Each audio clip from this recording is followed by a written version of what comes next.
काले कानून का कोड़ा सवर्णों पर चलाओगे, यूजीसी लाकर गधों को घोड़ा बनाओगे, तुम्हारे नस्लों की नस्लें टूटकर बिखर जाएंगी। तुम्हारे नस्लों की नस्लें टूटकर बिखर जाएंगी, फिर भी तुम सवर्णों का रोआ नहीं उखाड़ पाओगे। दोस्तों नमस्कार, गुड मॉर्निंग, राधे राधे, जय श्री कृष्ण। फिलहाल सुप्रीम कोर्ट ने यूजीसी बिल पर रोक लगा दिया है। इतना हाय हल्ला, इतना चिल्लम चिल्ला मचा कि खुल्लम खुल्ला समझ में आया कि सवर्ण क्या चाहते हैं। लेकिन इतना हाय हल्ला मचाए थे कि जैसे दुनिया ही लुट गई है इस बिल के आने से, इनका सब कुछ खत्म हो गया। तो सोचो, कह रहे थे हमारे ऊपर अत्याचार होगा, तो सोचो कि 3-4 हजार साल जो इन्होंने ओबीसी एससी एसटी पर अत्याचार किया है, उन पर क्या बीतती रही होगी। यही अपने पे आई तो एकदम ऐसा लगा कि संसार लुट गया। इसी ओबीसी एससी एसटी को लेकर हिंदू राष्ट्र का चिल्लाना खूब रोते थे। हिंदू राष्ट्र बनाएंगे, सब एक हैं, बराबर हैं, कोई ऊंच नीच कोई नहीं है। तो बताओ भाई,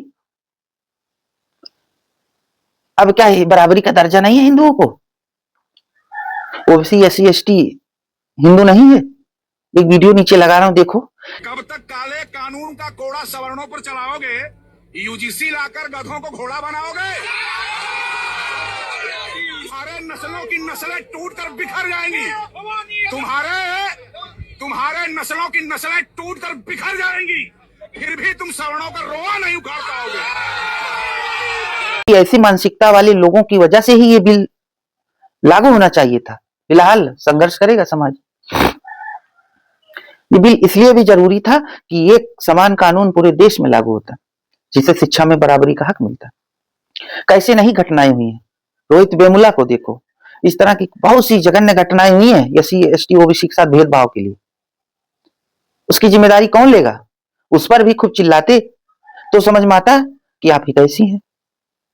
यहाँ तो पापा जी को बोलने लगे, तेली है, तबेली है, काका नहीं बोले। गाली की तो हद हो गई भाई, मैं तो बोलना नहीं चाहूंगा। इतनी गाली दिए, इतनी गाली दिए।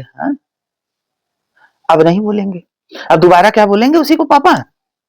हैं? कितने चालाक हैं। जब 27% लागू हुआ था, उसमें भी खूब गुमराह की कोशिश की गई थी। यहां तक कि ओबीसी समाज को भी धरने में खड़ा कर दिया गया था चाल चल के। लेकिन अब वो समय नहीं रहा। सत्ता किसी की गुलाम न थी, न रहेगी, न है। और सत्ता किसी की हितैषी भी नहीं होती है, समझ लो। सत्ता तो अपनी देखती है, अपना भला तो जग भला। उसकी कुर्सी डगमगाई तो तुम किस खेत के मूली हो पता नहीं चलेगा। लेकिन विरोध बताओ क्यों था? असल में ये विरोध इसलिए नहीं था कि हमारा अधिकार लुट जाएगा। विरोध उस सोच का था, उस शोषित सोच का था कि हम शोषण करते रहेंगे। शोषण रुके ना।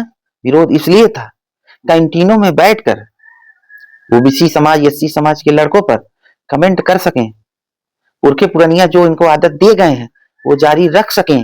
विरोध इसलिए था। ये विरोध इसलिए नहीं था, विरोध उस सोच का था जो एक सवर्ण टीचर ओबीसी से कहता है कि जाओ ब्रेड लाओ, कुर्सी साफ कर दो, क्या करोगे पढ़ लिख कर? कोई फायदा नहीं, तुम्हारा हक नहीं है।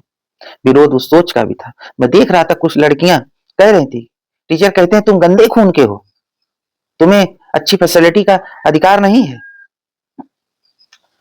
तो गंदा खून कैसे तुम बराबरी के हिंदू राष्ट्र में शामिल करने के लिए नारा लगाते हो?